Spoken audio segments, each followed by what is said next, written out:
não tem outra finalidade senão essa mesma, né, de nos colocar diante dos ensinamentos de Jesus hoje, né, num tempo que nos foi dado para a maturação espiritual.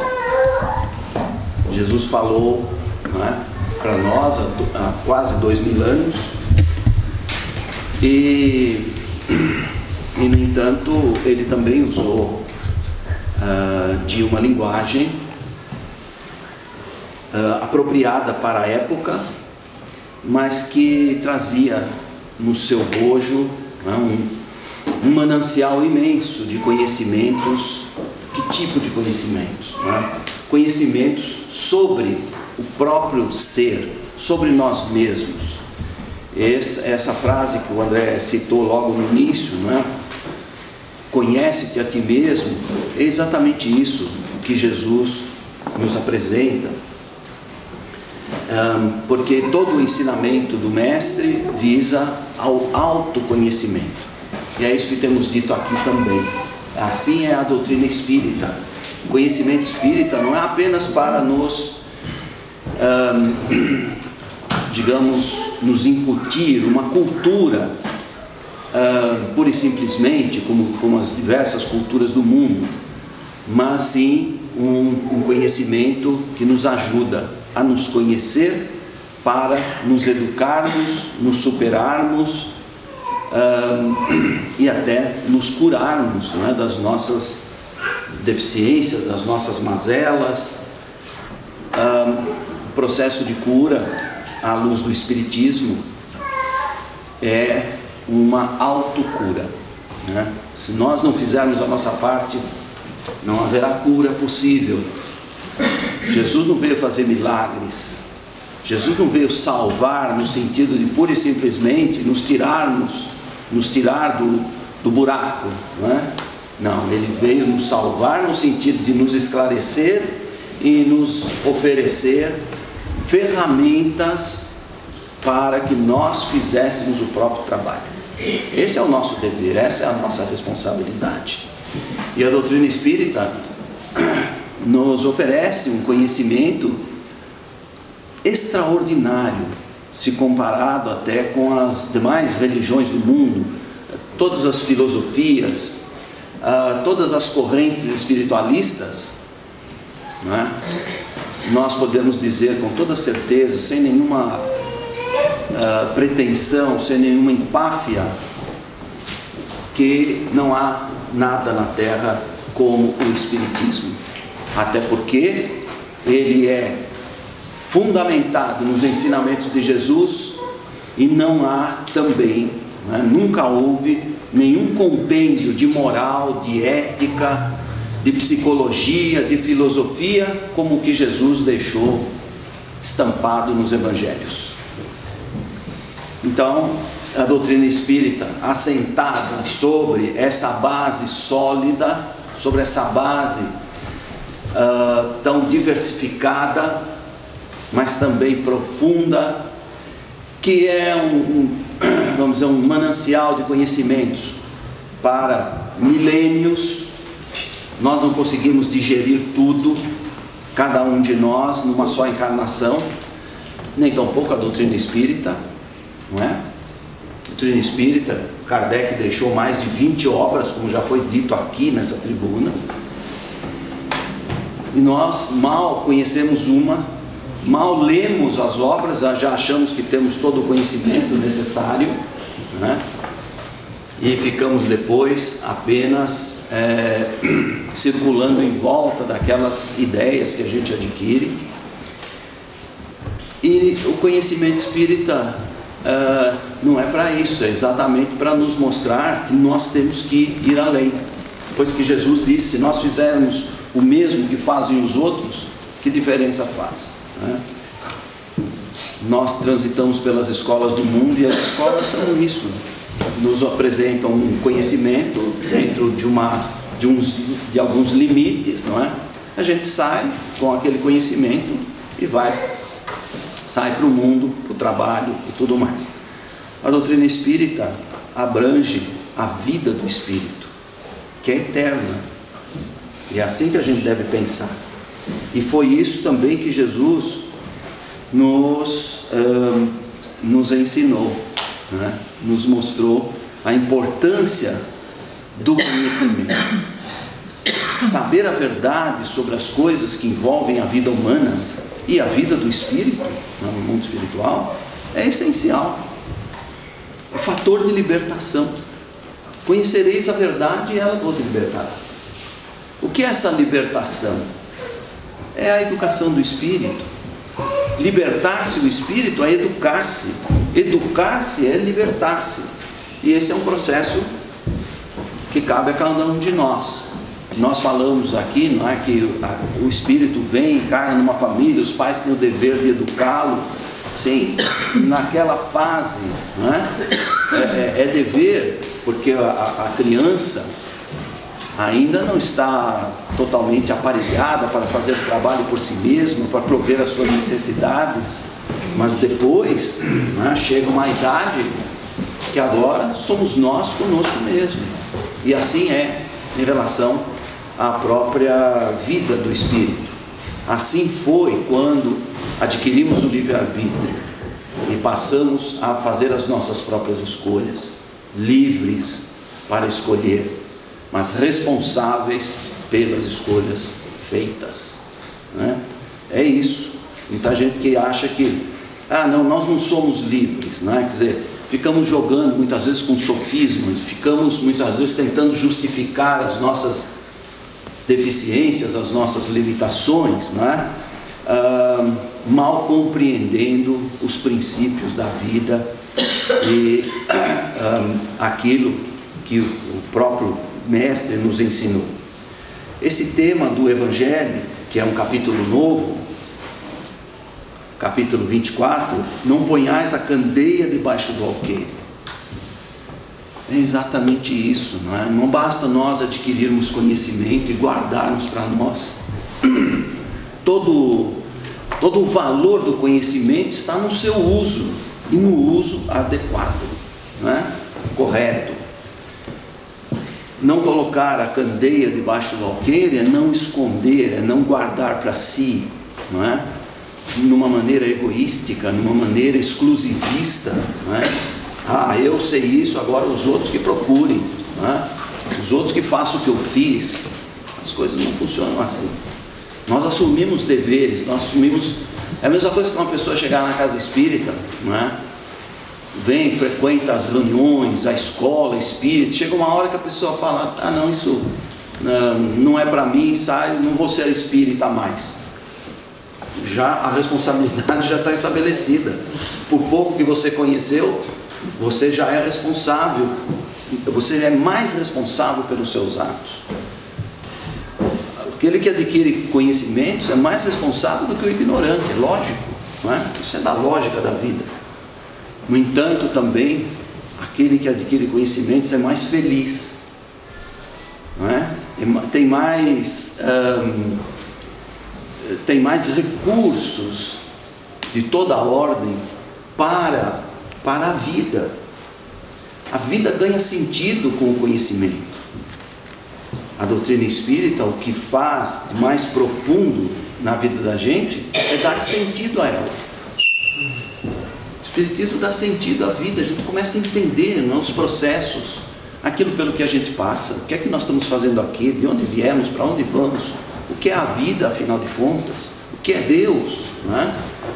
E qual é o nosso papel, qual é a nossa responsabilidade, até onde vai essa responsabilidade em termos de evolução.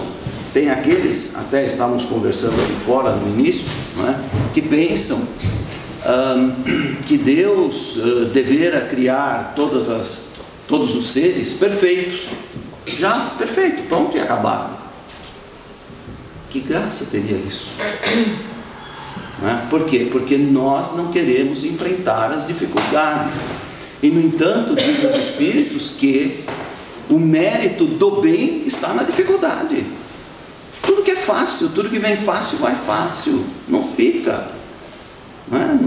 Não tem merecimento, não tem lastro, preciso esforço. Tudo que é adquirido pelo Espírito com o seu esforço é conquista inalienável, não se perde jamais. Não se perde jamais. E isso é fator preponderante no nosso progresso, no nosso crescimento e não vou dizer nem na construção da felicidade, mas na descoberta da felicidade. Porque muitos de nós ficamos procurando a felicidade fora de nós, no mundo, nas coisas, nos outros, na riqueza, na fama, no poder, e nunca a encontramos. Somos capazes de conquistar tudo isso e ainda assim nos sentirmos profundamente infelizes. Um sentimento que brota no coração humano todos os dias, em toda a parte do mundo. A insatisfação do ser, de não saber exatamente o valor das coisas. O que é do mundo, não é das pessoas, e nós nutrimos o sentimento de posse, não é? Queremos ser donos de tudo, não somos donos de nada, somos apenas usufrutuários, usamos as coisas e fruímos delas, retiramos delas os frutos possíveis, não é? Para o nosso crescimento, para o nosso aperfeiçoamento, mas elas não são nossas, as coisas pertencem ao mundo.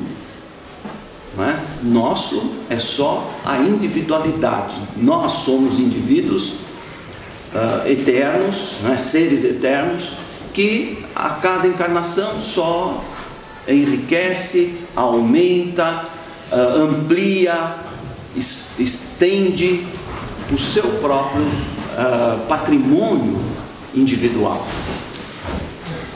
A felicidade está dentro de cada um de nós. Nós só descobrimos isso, né, quando nós passamos a estudar e a verificar o efeito do estudo em nós, dos conhecimentos adquiridos na nossa vida.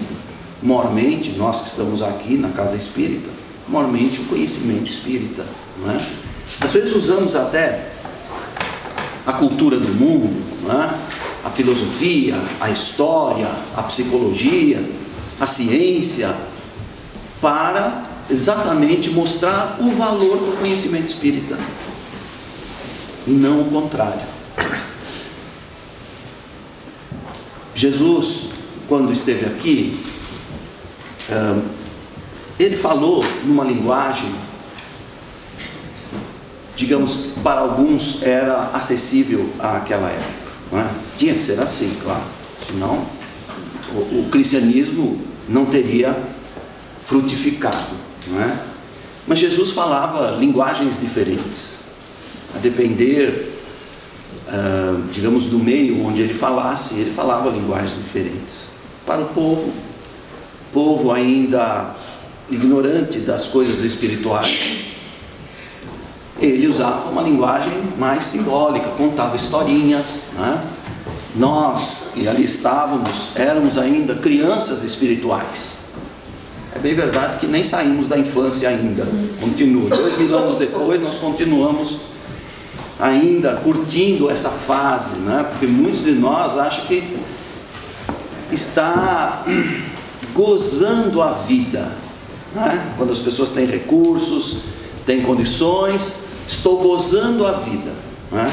Só que elas não se dão conta que muitas vezes o que elas estão fazendo, né, é se expondo para que a vida goze delas, porque usam inadequadamente os recursos que lhes são dados. Jesus não disse tudo o que poderia dizer, e ele mesmo fala isso nos evangelhos. A doutrina espírita, os espíritos, na questão 17 do livro dos Espíritos, dizem também, né, não é dado ao homem conhecer todas as coisas neste mundo, não é? O que serão todas as coisas? São, eu diria, incontáveis, não é? Infinitas. porque o universo é infinito. Cada mundo é diferente do outro, não há dois mundos iguais. Eles apenas se assemelham em alguns aspectos. Não há no universo dois átomos de matéria iguais. Eles só se assemelham. Isso é a criação divina, né? Quando o homem acha que já tem todo o conhecimento, o domínio do conhecimento, da ciência, né? Está sempre se deparando com as suas próprias limitações. Tentamos dar explicações para tudo, né? Por uma questão até de orgulho, para eu não dizer eu não sei isto, né? Eu dou uma explicação conforme eu entendo, conforme a minha interpretação. Mas quando se trata de valores espirituais, não é? Aquilo que foi ensinado por Jesus e a doutrina espírita são conceitos universais. Não é o que eu entendo, o que o André entende, o que a Maria entende, é universal.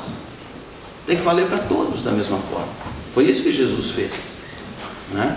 Ele não veio dar a opinião dele, ele veio para cumprir a vontade de Deus, que era de oferecer à humanidade, como já tem oferecido em todas as épocas, antes dele e depois dele, antes da doutrina espírita e depois da doutrina espírita, aquilo que é necessário para o homem viver neste mundo, que é uma escola. Um dia deixaremos a escola, depois de sermos repetentes vários anos, um dia nós sairemos da escola, é natural, não é? Porque um dia ou você aprende ou você aprende, ou você faz as coisas direito, não é? Ou você vai ter que enfrentar cada vez maiores dificuldades, e muitas vezes não fazemos direito por causa do nosso orgulho, porque queremos fazer as coisas do jeito que nós achamos que elas devam ser feitas. Às vezes as coisas estão tão claras para fazermos e nós não queremos, nós somos rebeldes muitas vezes para fazer as coisas exatamente como elas têm que ser feitas, e por causa disso nos infelicitamos e infelicitamos os outros, criamos problemas à nossa volta e não nos damos conta, adoecemos por causa disso, por causa do nosso orgulho, do nosso egoísmo, não é? E depois buscamos, não é, a solução dos nossos problemas fora de nós, no outro, no médico, no médium, não é? Na casa espírita, na religião, e não, a solução dos problemas está dentro de nós. Basta nós alterarmos, não é, os nossos conceitos de vida, mudarmos hábitos, fazermos a reforma interior, como é a expressão espírita, não é? Que na verdade vem a representar uma renovação do nosso comportamento, das nossas atitudes, das nossas posturas. É apenas isso que se pede, não é? Mudança. Não fazer as coisas sempre do mesmo jeito e querer resultados diferentes, como dizia o Einstein, não é? É uma loucura querer fazer as coisas sempre do mesmo jeito e querer resultados diferentes. Isso não é possível. Todos nós já sabemos disso, porque vemos os efeitos das nossas ações e das nossas omissões também. Então, que possamos, através do estudo, como o André lembrou aqui, não é? Espíritas, amai-vos, eis o primeiro ensinamento, e instruí-vos. E essa instrução é para isso, não é apenas para a gente dar aula. A instrução não é apenas, a instrução espírita não é apenas para sermos palestrantes, não é? É bonito ver um palestrante que fala bem, não é? Um Divaldo Franco, um Haroldo Dutra Dias, não é? Mas mais bonito de tudo não é falarmos bonito, é fazermos bonito, é fazermos em nós, operarmos em nós as mudanças necessárias. Então, que possamos nos inspirar não só naquilo que Jesus ensinou, mas naquilo que o Espírito da Verdade nos revelou também para o nosso próprio bem e a nossa felicidade. Muita paz a todos.